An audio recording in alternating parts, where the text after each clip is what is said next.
syiar-syiar Islam adalah menghidupkan sunnah. Wa min akbari sunnatin nabi ihyaul ilmi. Dari terbesarnya sunnah Nabi adalah menghidupkan ilmu agama. Nah, kita alhamdulillah dengan izin Allah Ta'ala sama-sama berjuang menjadi teman seperjuangan para bapak hadirin, juga teman-teman sekalian, para pemuda, sebagai masa depan untuk meneruskan syariat Islam ini.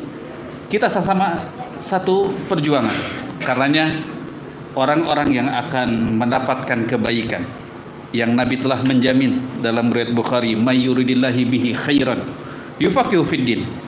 Orang yang dikehendaki kebaikan oleh Allah Ta'ala, niscaya orang tersebut akan paham dalam urusan agama.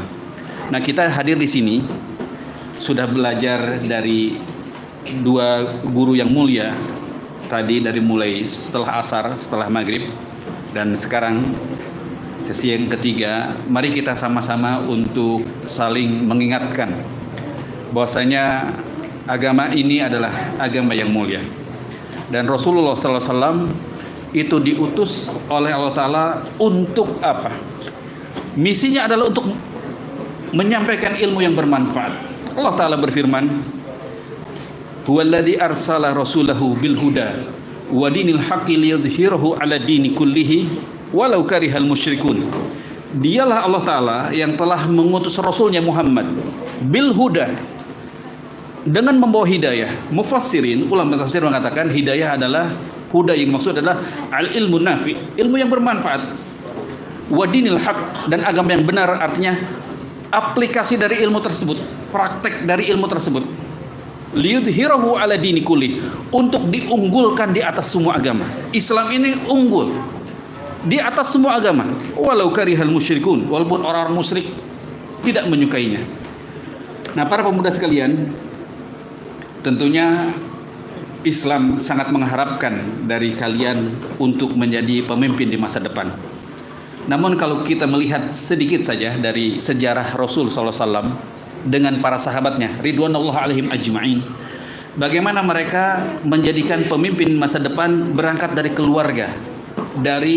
keluarga, masyarakat miniatur. Karena hal yang tidak mungkin dia menjadi pemimpin yang besar kalau tidak dimulai dengan keluarga, masyarakat miniatur.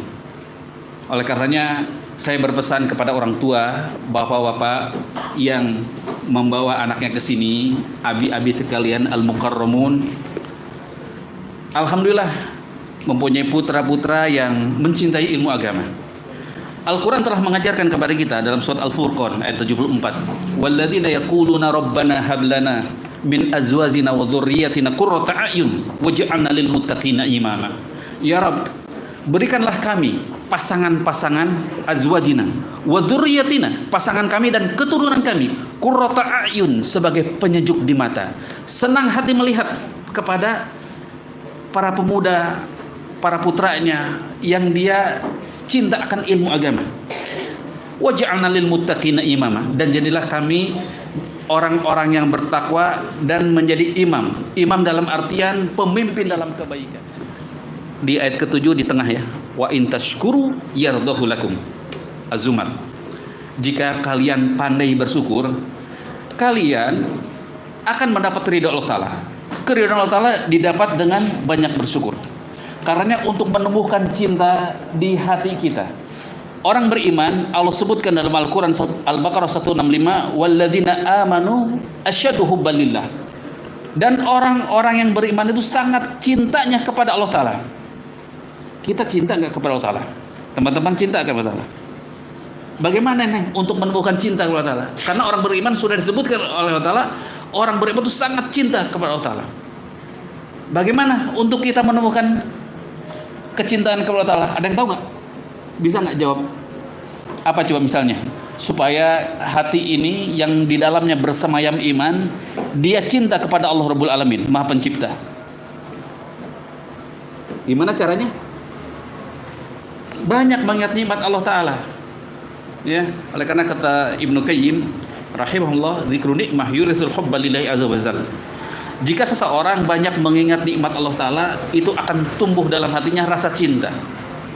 Ya jelas dong, kalau ada orang nih teman kita sangat baik, perhatian, suka memberi kepada kita, tentu kita akan mencintainya, kita akan banyak mengingatnya walaupun orangnya tidak ada, tidak di hadapan kita, kita mengingat kebaikannya. Nah, ini Allah Ta'ala Rabbul Alamin yang mengatur jagat raya ini.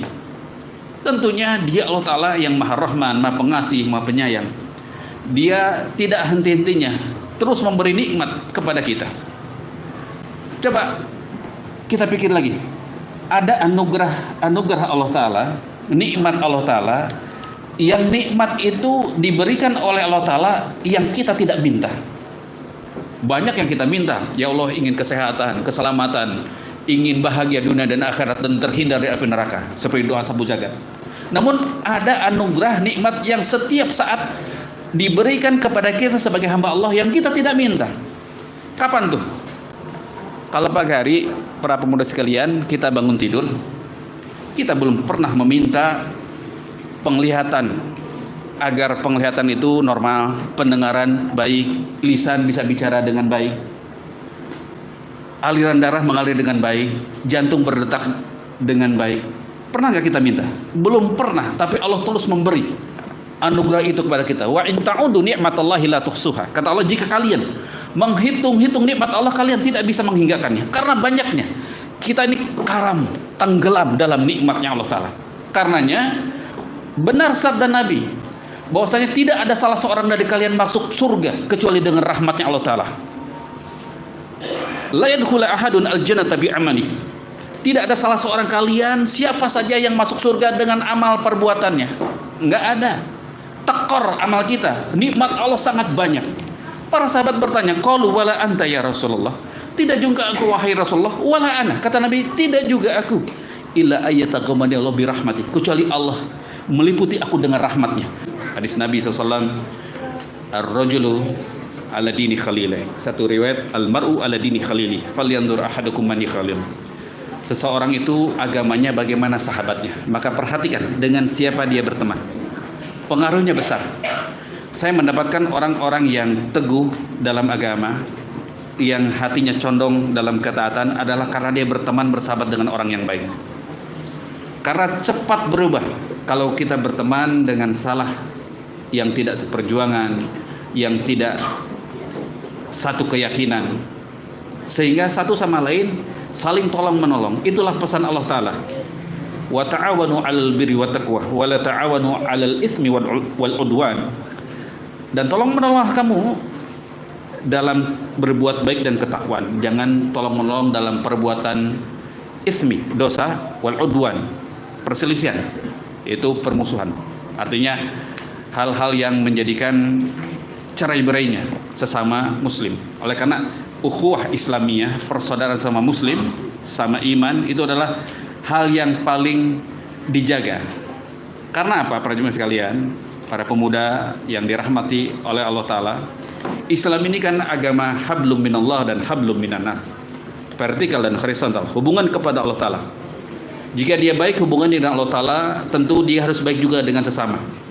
Karena hal yang akan menggugurkan pahala dari kebaikannya jika dia taat kepada Allah Ta'ala, namun kepada sesama dia saling membenci, dengki. Nah, ini adalah cara-cara iblis, setan. Dalam hadis itu disebutkan bagaimana dia bisa merusak persaudaraan kaum muslimin. Takhris, artinya merusak agar tuh mereka. Sumpahnya Allah, huruf qasam, itu menunjukkan yang dijadikan sumpah itu sesuatu yang sangat berharga, bernilai. Oleh karena Allah jadikan sumpah, wal asri innal insana lafi khusr. Allah menyebutkan huruf taukid 2 kali. Inna, sesungguhnya, al insana lafi, sungguh, fi khusrin, sungguh-sungguh dalam kerugian. Artinya apa? Takkid, penguatan dari ayat ini bahwasanya manusia itu pasti ruginya, pasti merugi. Yang tidak rugi adalah illal ladzina amanu wa amilus shalihat, yaitu orang yang beriman dan dibuktikan imannya dengan amal saleh. Nah, kita sedang beramal soleh, mengejar rahmatnya Allah Ta'ala. Karena tidak mungkin rahmat Allah Ta'ala dikejar dengan perbuatan dosa dan maksiat. Kata Allah, inna rahmatallah qaribum minal muhsinin. Sesungguhnya rahmat Allah itu dekat dengan orang-orang yang berbuat baik. Kalau kita berbuat baik, apapun yang kita lakukan sangat sederhana, dia akan menjadikan rahmatnya Allah Ta'ala. Sampai dalam satu hadis sebutkan bagaimana ada seseorang yang dia menyingkirkan hal yang mengganggu di jalanan. Dia singkirkan, Allah mencukurinya, terima kasih kepada orang tersebut. Lantas dia diberi nikmat surga untuk dia merasakan bolak-balik di surga yang seluas langit dan bumi. Karena apa? Allah Maha Pemurah. Amal hamba yang beriman walaupun kecil, itu di sisi Allah Ta'ala ganjarannya berlipat.